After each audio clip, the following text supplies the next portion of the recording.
ನಮಸ್ತೆ. ಕಥೆಗಳಿಂದ ಪರಿವರ್ತನೆಗೆ ಸ್ವಾಗತ. ಓದ್ತಾ ಇರೋ ಬುಕ್ಕು ಕ್ಷಣ ಹೊತ್ತು ಆಣೆಮುತ್ತು. ಬರೆದಿರೋದು ಎಸ್ ಷಡಕ್ಷರಿ ಸರ್. ಭಾಗ 1. ಇವತ್ತೊಂದು ಹೊಸ ಚಾಪ್ಟರ್ ನೋಡೋಣ. ಚಾಪ್ಟರ್ ತುಂಬಾ ಚೆನ್ನಾಗಿದೆ. ಕೊನೆವರೆಗೂ ಕೇಳಿ ಸಖತ್ತಾಗಿದೆ. ಓಕೆನಾ? ಚಾಪ್ಟರ್ ಹೆಸರು ನಮ್ಮ ಕಣ್ಣೀರನ್ನು ನಾವೇ ಅಳಿಸುವುದು ಹೇಗೆ ಅನ್ನೋ ಚಾಪ್ಟರು. ನೋಡೋಣ ನಮ್ಮ ಕಣ್ಣೀರನ್ನು ನಾವೇ ಹೇಗೆ ಒರೆಸ್ಕೊಳ್ಳೋದು ಅಂತ ನೋಡೋಣ. ಸ್ವಾಮಿ ದಾದಾ ವಾಸ್ವಾನಿಯವರು ಹೇಳಿದ ಕಥೆ ಅಂತಿದ್ದು. ಸ್ವಾಮಿ ದಾದಾ ವಾಸ್ವಾನಿಯವರು ಹೇಳಿದ ಕಥೆ ಇದು. ಆತ ತುಂಬಾ ಶ್ರೀಮಂತ. ಒಬ್ಬ ತುಂಬಾ ಶ್ರೀಮಂತ ಇರ್ತಾನೆ. ಆಕೆ ತುಂಬಾ ಬಡ ಕುಟುಂಬಳು. ಅಂದ್ರೆ ಒಂದ್ ಹುಡುಗ ಶ್ರೀಮಂತ ಇರ್ತಾನೆ, ಒಂದ್ ಹುಡುಗಿ ಬಡ ಕುಟುಂಬದಿಂದ. ಅವರಿಬ್ರು ಇಷ್ಟಪಟ್ಟು ಲವ್ ಮ್ಯಾರೇಜ್ ಆಗ್ತಾರೆ. ಲವ್ ಮ್ಯಾರೇಜ್ ಆದ್ಮೇಲೆ ಏನಾಗುತ್ತೆ, ಆಬ್ವಿಯಸ್ಲಿ ಅಪ್ಪ ಅಮ್ಮ ಅವ್ನ್ ಕಡೆಯವರು ಎಲ್ಲ ದೂರ ಆಗ್ತಾರೆ, ಇವ್ರ ಕಡೆಯವರು ಯಾರು ಸೇಫ್ ಅಲ್ಲ ಮನೆಗೆ. ಹಾಗಾಗಿ ಅವರಿಬ್ರು ದೂರ ಹೋಗಿ ಖುಷಿಯಾಗಿ ಸಂಸಾರ ಜೀವನ ನಡೆಸಕ್ ಶುರು ಮಾಡ್ತಾರೆ. ಆಗ ಅದು 2 ವರ್ಷ ಆಗಿತ್ತು. 2 ವರ್ಷ ತುಂಬಾ ಚೆನ್ನಾಗಿದ್ರು. ಗಂಡ ಹೆಂಡತಿ ಇಷ್ಟಪಟ್ಟು ಮದ್ವೆ ಆಗಿರ್ತಾರೆ. ಎಲ್ಲರೂ ದೂರ ಬೇರೆ ಆಗಿರ್ತಾರೆ. ತುಂಬಾ ಚೆನ್ನಾಗಿರ್ತಾರೆ. ಅದೇನಾಯ್ತೋ ಗೊತ್ತಿಲ್ಲ. ಅವ್ರ ಸುಖಿ 2 ವರ್ಷದಲ್ಲೇ ಅವರ ಸುಖಿ ಸಂಸಾರ ನುಚ್ಚು ನೂರಾಯಿತು. ಯಾಕೆ ಅಂದ್ರೆ ಅವ್ರ ಗಂಡ ಅಪಘಾತ ಒಂದರಲ್ಲಿ ತೀರ್ಕೊಳ್ತಾರೆ. ಆ ಶ್ರೀಮಂತ ಹುಡುಗ ಇದ್ನಲ್ಲ, ಅವನು ಮದ್ವೆ ಆಗಿ 2 ವರ್ಷಕ್ಕೆ ಸತ್ತು ಹೋಗ್ಬಿಟ್ಟ. ಆಕ್ಸಿಡೆಂಟ್ ಅಲ್ಲಿ ತೀರ್ಕೊಂಡ. ಆಗ ಇನ್ನು 25ರ ವಯಸ್ಸು. ಅವಳಿಗಿನ್ನು ಪಾಪ 25 ವರ್ಷ ಆಗ್ಲೇ ಗಂಡ ತೀರ್ಕೊಂಡ್ಬಿಟ್ಟ. ದೊಡ್ಡ ಮನೆ, ಕಾರು, ಬಂಗ್ಲೆ, ಆಸ್ತಿ, ಬೇಕಾದಷ್ಟು ದುಡ್ಡು, ಬಂಗಾರ, ಕೋಟಿ ಗಂಟ್ಲೆ ಇದೆ. ಆದ್ರೆ ಅವಳನ್ನು ಪ್ರೀತಿಸುವ ಗಂಡ ಶಾಶ್ವತವಾಗಿ ಮರೆಯಾಗಿದ್ದ. 24 ಗಂಟೆನೂ ಬರೀ ಅಳೋದು, ಕಣ್ಣೀರ್ ಸುರ್ಸೋದು, ಊಟ ಇಲ್ಲ, ತಿಂಡಿ ಇಲ್ಲ, ನಿದ್ದೆ ಇಲ್ಲ, ಮನೆ ಡೋರ್ ಸಹ ಓಪನ್ ಮಾಡ್ತಾ ಇಲ್ಲ, ಆಚೆ ಹೋಗ್ತಾ ಇಲ್ಲ, ಕಿಟಕಿಗಳನ್ನ ಸಹ ಓಪನ್ ಮಾಡ್ತಾ ಇಲ್ಲ ಅವಳು. ಒಂಥರ ಜೈಲಲ್ಲಿ ಇರ್ತಾರಲ್ಲ ಆ ತರ ಫುಲ್ ಒಳಗೆ ಇಟ್ಕೊಂಡು ಬರೀ ಅಳೋದು, ಅವ್ರನ್ನ ನೆನ್ಸ್ಕೊಳ್ಳೋದು. ಅಯ್ಯೋ ನನ್ನ ಲೈಫ್ ಹಿಂಗಾಯ್ತು, ಅಪ್ಪ ಅಮ್ಮ ಬೇರೆ ಯಾರು ಇಲ್ಲ, ಎಲ್ಲರೂ ದೂರ ಆಗಿದ್ದಾರೆ. ಯಾಕಂದ್ರೆ ಲವ್ ಮ್ಯಾರೇಜ್ ಆಗಿದ್ದಲ್ವಾ, ಎಲ್ಲರೂ ಇವ್ರನ್ನ ದೂರ ಇಟ್ಬಿಟ್ಟಿದ್ರು.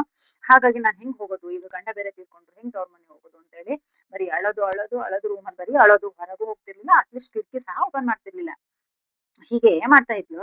ಆಗ ಮುಂದೆ ಮಾಡ್ಬೇಕು ಅಂತ ಅವಳಿಗೆ ಗೊತ್ತಿಲ್ಲ. ಲೈಫಲ್ಲಿ ಮುಂದೆ ಏನು, ನನ್ನ ಲೈಫಲ್ಲಿ ನಾನು ಇವಾಗ ಏನ್ ಮಾಡೋದು ನೆಕ್ಸ್ಟ್? ಇಷ್ಟೊಂದು ದುಡ್ಡು, ಕಾರು, ಬಂಗ್ಲೆ, ಗಂಡ ಬೇಕಾದಷ್ಟು ಮಾಡೋಗಿದ್ದಾನೆ. ಆದ್ರೆ ಏನ್ ಮಾಡೋದು, ಗಂಡ ಇಲ್ಲ, ಏನ್ ಮಾಡೋದು ಮುಂದೆ ಅಂತ ಅವಳಿಗೆ ದಿಕ್ಕೆ ತೋಚಲ್ಲ. ಹೀಗೆ 1 ವರ್ಷ ಕಳೆಯುತ್ತೆ. ಹಿಂಗೆ ಅಳ್ತಾ ನಾವು ಆಚೆನೂ ಹೋಗ್ದೇನೆ, ಊಟನೂ ಸರಿ, ನಿದ್ದೆ ಸರಿ ಮಾಡದೆ 1 ವರ್ಷ ಕಳೆಯುತ್ತೆ. ಹೀಗೆ ಒಂದಿನ ಮಧ್ಯಾಹ್ನ 12 ಗಂಟೆ ಸಮಯದಲ್ಲಿ ಯಾರೋ ಮನೆ ಬಾಗಿಲ್ನ ತಟ್ಟಂಗ್ ಆಗುತ್ತೆ. ಅವಳ ಮನೇಲಿ 1 ವರ್ಷ ಅದೇ ತರ ಸೇಮ್ ಕಳೀತಾಳೆ. ಆಮೇಲೆ 1 ವರ್ಷ ಆದ್ಮೇಲೆ ಮಧ್ಯಾಹ್ನ 12 ಗಂಟೆ ಟೈಮಲ್ಲಿ ಅವ್ರ ಮನೆ ಡೋರು ತಟ್ಟಂಗ್ ಆಗುತ್ತೆ. ಆಕೆ ಬಾಗಿಲು ತೆರೆದಾಗ ಪುಟ್ಟ ವಯಸ್ಸಿನ ಅಣ್ಣ ತಂಗಿ ನಿಂತಿದ್ರು. ಬಾಗಿಲು 12 ಗಂಟೆಗೆ ತಟ್ತಾರೆ. ಯಾರು ಅಂತ ಅವಳು ಹೋಗಿ ನೋಡಿದಾಗ ಆಚೆ ಅಲ್ಲಿ ಒಂದು ಪುಟ್ಟು ಒಬ್ಬ ಅಣ್ಣ ಒಬ್ಬ ತಂಗಿ ಪುಟ್ ಮಕ್ಳು ಇದ್ರು. ಆಗ ಅವರು ಏನಂತಾರೆ, ಯಾಕೆ ಏನ್ ಬೇಕು ಅಂತ ಕೇಳ್ತಾರೆ. ಕುಡಿಯೋಕ್ ನೀರ್ ಕೊಡಿ ಆಂಟಿ ಅಂತ ಕೇಳ್ತಾರೆ ಮಕ್ಳು. ಆಕೆ ಅರ್ಧ ಮನಸ್ಸಿನಿಂದಲೇ ನೀರನ್ನ ತಂದ್ಕೊಡ್ತಾಳೆ. ಅಂದ್ರೆ ಅವ್ಳ ಕಷ್ಟನೇ ಅವಳಿಗೆ. ಅಯ್ಯೋ ಅಂತ ಮಕ್ಳಲ್ವಾ ಅಂತ ತಗೊಬಂದ್ ನೀರ್ ಕೊಡ್ತಾಳೆ.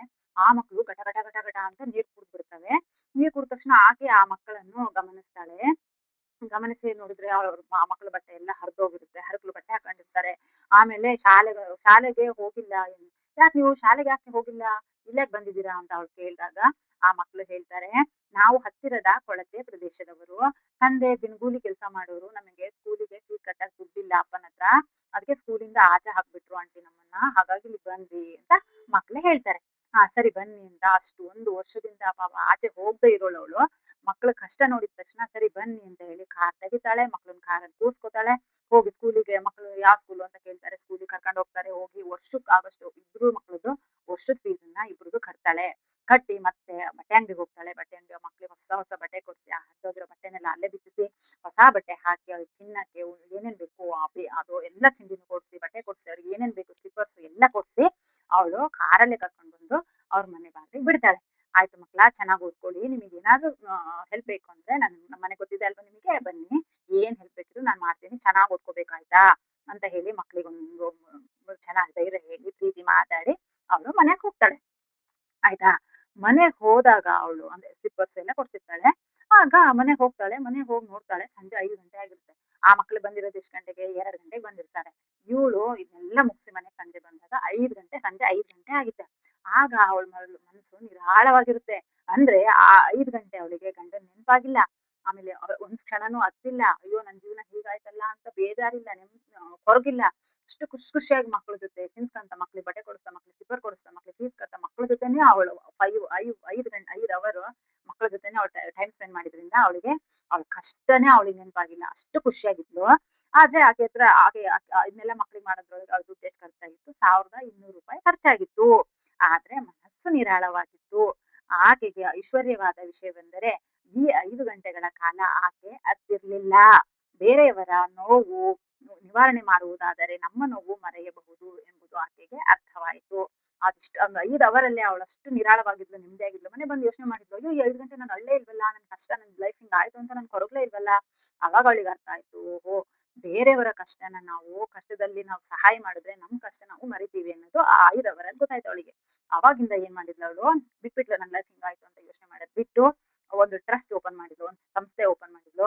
ಬಡ ಮಕ್ಕಳಿಗೆ, ಅಪ್ಪ ಅಮ್ಮ ಇಲ್ದೇ ಇರೋ ಮಕ್ಕಳಿಗೆ, ಅಂಗವಿಕಲ ಮಕ್ಕಳಿಗೆ ಅವಳು ಊಟ, ಬಟ್ಟೆ ಮತ್ತೆ ಸ್ಕೂಲ್ ಫೀಸು ಈ ತರ ಎಲ್ಲ ಕಟ್ತಾ ಎಲ್ಲ ಬಡ ಮಕ್ಕಳಿಗೋಸ್ಕರ ಅವಳ ಲೈಫ್ ಅನ್ನ ಮೀಸಲಾಗಿಟ್ಲು. ಆಯ್ತಾ?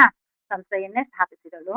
ಹೀಗೆ ಮುಂದಿನ ವರ್ಷಗಳನ್ನು ಸೇವೆ ಮಾಡುತ್ತಾ ಅವಳು ಸಾರ್ಥಕತೆಯ ಜೀವನವನ್ನ ನಡೆಸಿದ್ಲು. ಅಂದ್ರೆ ಅವಳು ಉಸಿರಿರೋವರ್ಗುನು ಇದೇ ತರ ಸಂಸ್ಥೆ ಓಪನ್ ಮಾಡ್ಕೊಂಡ್ಲು. ಬಡ ಮಕ್ಕಳಿಗೆ ಓದ್ಸೋದು, ಅವ್ರಿಗೆ ಊಟ, ಬಟ್ಟೆ ಕೊಡ್ಸೋದು, ಅಂಗವಿಕಲ ಮಕ್ಕಳು ನೋಡ್ಕೊಳ್ಳೋದು, ಇದೇ ತರ ಮಾಡಿ ಮಾಡಿ ಅವಳು ಲೈಫ್ ಅನ್ನ ಸಾರ್ಥಕದ ಜೀವನವನ್ನ ಕಳೆದ್ಲು. ಈಗ ಷಡಕ್ಷರಿ ಸರ್ ಹೇಳ್ತಾ ಇದ್ದಾರೆ, ಆಕೆಗೆ ಬಂದ ಕಷ್ಟ ನಮಗೆ ನಮಗೆ ಯಾರಿಗೂ ಬಾರದಿರಲಿ ಅಂತ ನಾನು ಹಾರೈಸ್ತೀನಿ. ಆದ್ರೆ ದೊಡ್ಡ ಪ್ರಮಾಣದಲ್ಲಿ ಅಲ್ಲದಿದ್ದರೂ ನಮ್ಮ ಶಕ್ತಿಗೆ ಎಟಕುವ ಪ್ರಮಾಣದಲ್ಲಿ ಬೇರೆಯವರ ನೋವನ್ನು ಪರಿಹರಿಸಲು ಯತ್ನಿಸಿದಾಗ ನಮ್ಮ ನೋವಿನ ತೀವ್ರತೆ ಕಡಿಮೆಯಾಗುತ್ತದೆ.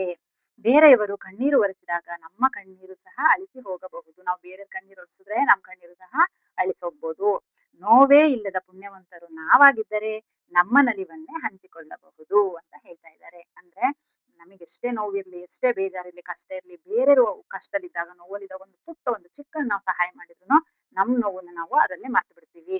ನಮಗೆ ಕಷ್ಟನೇ ಇಲ್ಲಪ್ಪ, ನಾವು ತುಂಬಾ ಪುಣ್ಯವಂತರು, ತುಂಬಾ ಸುಖಶಾಲಿಗಳು ನಾವು ಅಂದ್ರೆ ಅಟ್ಲೀಸ್ಟ್ ನಮ್ ಖುಷಿಯನ್ನೇ ನಾವ್ ಇನ್ನೊಬ್ರ ಜೊತೆ ಹಂಚ್ಕೊಳ್ಳೋಣ ಅಂತ ಹೇಳಿ ಷಡಕ್ಷರಿ ಸರ್ ಹೇಳ್ತಾ ಇದ್ದಾರೆ.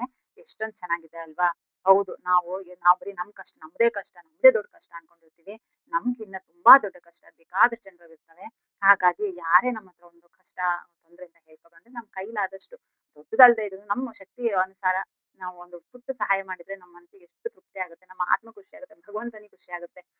ಪರವಾಗಿಲ್ವಾ, ಅವ್ರ ಹತ್ರ ಇದ್ದಿದ್ರಲ್ಲೇ ಇನ್ನೊಬ್ರಿಗೆ ಸಹಾಯ ಮಾಡೋ ಗುಣ ಇದೆಯಲ್ಲ ಅಂತ ನಮಗೆ ಇನ್ನಷ್ಟು ಹೆಚ್ಚು ಹೆಚ್ಚು ಕೊಡ್ತಾರೆ ಭಗವಂತ ಅಂತ ನನ್ನ ಅನಿಸಿಕೆ. ಸೊ ಈ ಚಾಪ್ಟರ್ ನಿಮ್ಗೆ ಇಷ್ಟ ಆಯ್ತು ಅನ್ಕೋತೀನಿ. ಮತ್ತೆ ಇನ್ನೊಂದ್ ಚಾಪ್ಟರ್ ಹೊಸ ಚಾಪ್ಟರ್ ಜೊತೆ ಬರ್ತೀನಿ.